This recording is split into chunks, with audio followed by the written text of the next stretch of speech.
Hi everyone, my name is Liz and I have Hailey here with me today. We are going to see if ChatGPT can actually replace us. I am one of the paralegals here at Tsang and Associates, so we're going to see if they're up for the challenge.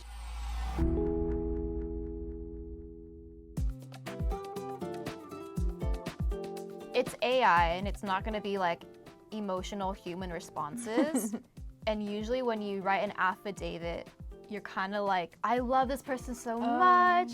I would do anything for this person. Please let them in. I've known them for so and so years. They were my coworker, my friend, my loved one. I want to see if ChatGPT will do the same. So maybe let's write an affidavit for a spouse who's been married for like 20 years. You can get very specific. It can be like, for a spouse who's been married for 20 years. Who's about to be pass away. Who's about to like pass away. Who is about to pass away. Okay. And they love golf. And okay, they love golf. They love golf. So they have like the first line that we always need. It's giving numbers and we don't really put numbers. It's usually like a little essay. Throughout our marriage, spouse's name has had a deep and abiding love for the sport of golf. Okay, golf has been a significant part of spouse's name's life. He or she has always been passionate about playing golf, watching golf tournaments, and discussing golf with friends and fellow golf enthusiasts. Okay. Wow. Okay, really got into that. Despite facing health challenges in recent times, spouse's name has continued to cherish and pursue his or her love for golf.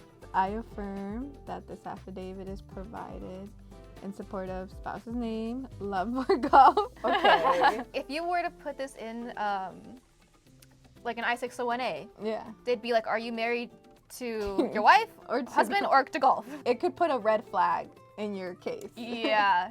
Because it's so into like the love for golf and not your spouse. Right. Yeah. This was bad. Which is the most simple, basic form in our office. So preface, ChatGPT can't fill out forms. So that's already a con. It doesn't fill out forms. It can't do the work for you, but it can help you navigate. It gives us the definition. So it's notice of entry of appearance for attorney. And then it lists out steps 1, 2, 3, 4, and 5, 6.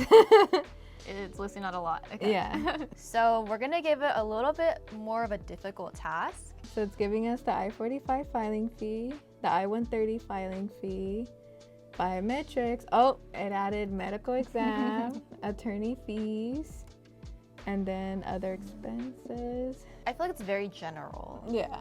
So like if someone were to ask this, they'd probably would forget the I-765. I guess we can follow up saying, what do I need? Okay, yeah. Yeah. I want to know if it'll give us like supporting documents. I want to see if it gives us some examples. Yeah, adjustment. Yeah. Okay, so first says eligibility. That's a good one. Supporting documents. Oh, so, that's what I wanted. Yeah. That's good. It doesn't mention about bona fide marriage. Yeah. And I know that's a new rule that USCIS is implementing to include bona fide marriage proof. It didn't mention anything about the financial, like for co-spons. Yeah, like an I-64, yeah. which I feel like it should, because that's like a whole other process. Like if you don't meet the requirements, it's like a whole other form and a whole other person, another G28. Another eligibility, right. like to make sure if they are eligible to Yeah. even, co-sponsor your petition. Yeah. If you were to send whatever it's on here to USCIS, they'd probably just reject it, send it back. RFEs all over the place. Yeah. You're missing this, you're missing that. Yeah. I am impressed, but can it replace us? Not really. No. I mean, it can replace certain information, but I would not recommend it as like, oh, I'm going to do my case on my own and I'm going to just use ChatGPT. USCIS, they're people reviewing these cases. They're actual people. They're not robots. So they actually intake all this information and they know how to separate whether this is a real couple, a real story, a real family, and this is just like a fake fraud. We'll give it a few years. Yeah. See if we're still here. See if ChatGPT has taken over. Yeah. Tsang and Associates. Yeah, and who knows? Like maybe USIS, they just go into robot mode, and then we go into robot mode, and it's just robots over like taking over the world.